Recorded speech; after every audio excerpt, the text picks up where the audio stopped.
Record करना शुरू कर दी। ओके, सो टेम्पलेट्स क्या चीज़ है? अच्छा, कई दफ़ा आपके साथ ये हुआ होगा, मैं देखूँ अगर कैमरा नज़र आ रहा है आपको।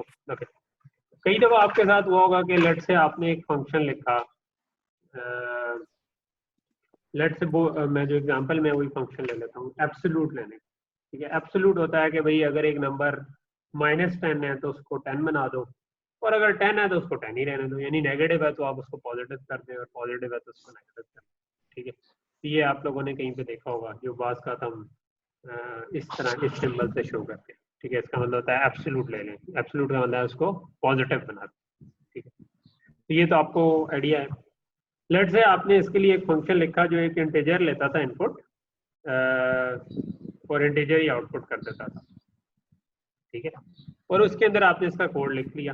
ठीक है, तो कोड लिख लिया है, आपने कह दिया कि जी if x is less than 0 return -x, else return x।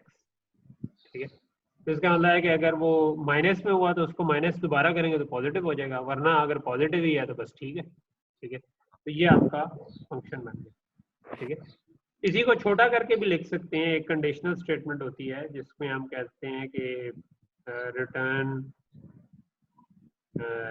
Late से मैं कहूँ कि x को चेक करो, अगर वो 1 है तो आप सॉरी, x लेस देन 0 को चेक करो, अगर लेस देन 0 है तो -x रिटर्न कर दो, वरना x रिटर्न कर दो। तो ये भी इफ एल्स इंप्लीमेंट करने का तरीका होता है कि आप क्वेश्चन मार्क डाल के कि अगर इसके इस तरफ वाली चीज ट्रू है तो ये वाली चीज उठा लो, फॉल्स है तो ये वाली चीज उठा लो।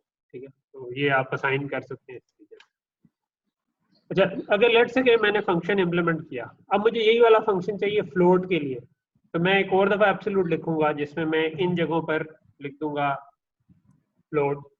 ठीक है, फिर अगर मुझे ये डबल के लिए चाहिए तो मैं एक और दफा लिखूंगा, इन जगहों पर लिख दूंगा डबल। करेक्टर के लिए चाहिए तो इन्हीं जगहों पर मैं करेक्टर लिखूंगा। तो ये जो बार बार लिखना है, इसको अवॉइड करने के लिए C++ ने एक तरीका दिया हुआ है जिसे हम कहते हैं टेम्पलेट्स। ठीक है, तो ये वो वाली एग्जांपल आप करिए। टेम्पलेट्स के लिए आप कहते हैं कि आप बजाय इसके कि जिस तरह मैंने इस जगह पर इंट लिखा हुआ था, आप इसके बजाय इसको नाम दे देते हैं, ऊपर आप लिख देते हैं कि ये जी टेम्पलेट, और कोई भी नाम दे दिया, क्लास लेट से टी लिख दिया। ठीक है, तो अब मैं इसके बाद लिखूंगा ना, तो जहां जहां इंट लिखा हुआ था वहां की बजाय अगर मैं इंट के बजाय टी लिख दूं तो इसका मतलब है कि ये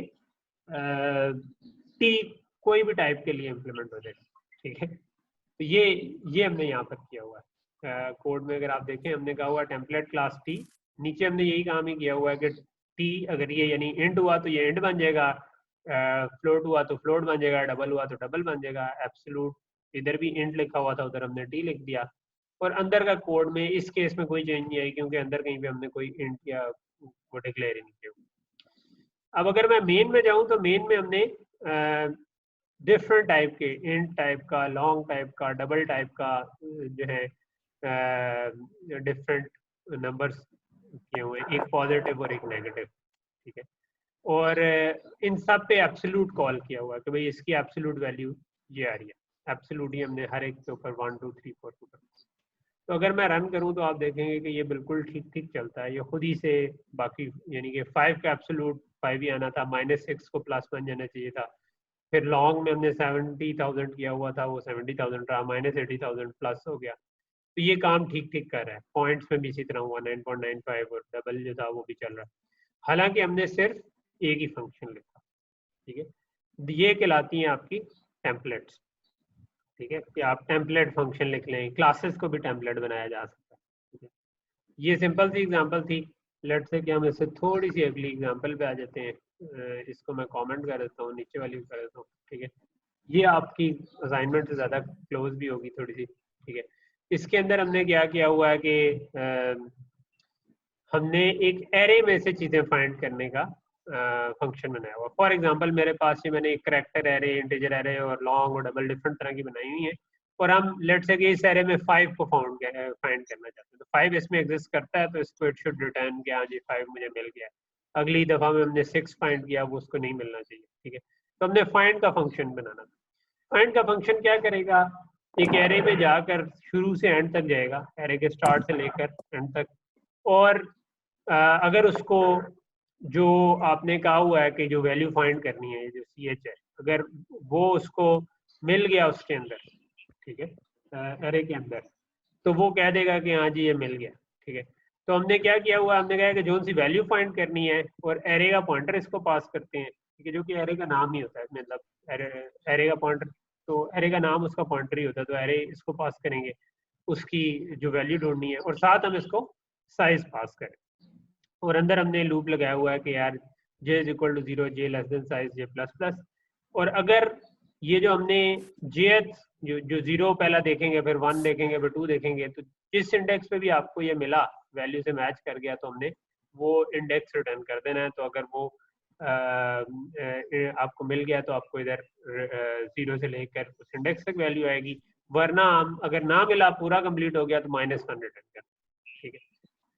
तो इधर हमने फाइंड किया हुआ है, अगर -1 हुआ तो आपको इसका मतलब नहीं मिला, वरना आपको इंडेक्स मिल जाए, ठीक है। तो अगर मैं इसको रन करूं तो ये भी ठीक ठीक चलेगा, ठीक है। तो इसने बता दिया 6 नहीं मिला था उसको इंट एरे में, अगर मैं पीछे वाली इधर देखूं तो ये 6 इसको नहीं मिलना चाहिए था, 5 0 1 2 इंडेक्स पे मिलना चाहिए था, तो ये आपके 2 इंडेक्स पे 5 है, ठीक है। इसी तरह 11 जो था वो आपको 1 2 3 अच्छा 10 मिनट में खत्म हो जाएगी, ठीक है, ओके। तो ये आपको मिल गया इधर कहते हैं 11 0 1 2 3 4 पे, तो ये आपको 0 1 2 3 4 पे 4 प्रिंट हुआ हुआ, ठीक है। तो ये समझ आ रही है आपको कि टेम्पलेट का फायदा क्या है कि आपको ये फंक्शन जो 4 दफा लिखना था, एक दफा डबल के लिए, एक दफा लॉन्ग के लिए, एक दफा एंड के लिए, एक दफा कैरेक्टर के लिए, उसके बजाय आपने इसको एक ही दफा लिखा, और उसका तरीका क्या था, आपने लिखा टेम्पलेट क्लास और इधर कोई भी नाम दे दिया, पिछली दफा मैंने टी दिया था, इस दफा ए टाइप दे दिया, तो ए टाइप, और बाकी जहां जहां पर उस टाइप की चीजें आ रही थी वहां वहां पर आपने इंट या डबल या जो भी लिखना था उसके बजाय ए टाइप लिख दिया। यहाँ पर कोई ये सोच सकता है कि यार ये जो इंट है इसको भी मैं एक और टाइप बना लेता, इस केस में जरूरत नहीं है, लेकिन अगर आपने बनानी हो तो आप ये काम कर सकते हैं कि ये जिस तरह मैंने नीचे कोड लिखा हुआ है कि इंट के बजाय हमने इसको, एक को मैंने ए टाइप कह दिया, एक को मैंने बी टाइप कह दिया, और इधर मैंने B type j is equal to 0, j less than वो कर दिया। सिर्फ इसमें और इसमें ये फर्क है कि यहाँ पे एंड लिखा हुआ है, यहाँ पर बी टाइप लिखा हुआ है। तो आप एक से ज्यादा टाइप्स भी रख सकते हैं, हो सकता है आपके फंक्शन में कोई चीज डबल हो, दूसरी इंट हो, दूसरी तीसरी कुछ और हो, तो आप यहाँ पर क्लास एक तरह की टाइप, दूसरी तरह की टाइप, तीसरी तरह की टाइप कर सकते हैं, ठीक है। लेकिन फिर ऑब्वियसली जब मैंने -1 रिटर्न करना था तो हमने उसको फिर उसको टाइप कास्ट किया है जो बी टाइप थी, क्योंकि इंट टाइप की चीज रिटर्न करने के बजाय हम बी टाइप की चीज रिटर्न करेंगे। तो इसको भी मैं रन करूँ तो इसके अंदर कोई फर्क नहीं आएगा, ये बिल्कुल वैसे ही काम करेगा, ठीक है। लेकिन प्रॉब्ली इस केस में तो हम इंट ही रख लेते तो कोई मसला नहीं था, क्योंकि हमने इंडेक्स देना है, इंडेक्स हमेशा इंटीजर ही होता है। चल गया, ओके। तो ये हमारा चल, अच्छा इसी की एक आध और एग्जांपल करते हैं और फिर हम जरा असाइनमेंट वाले क्वेश्चन पे आ जाते हैं।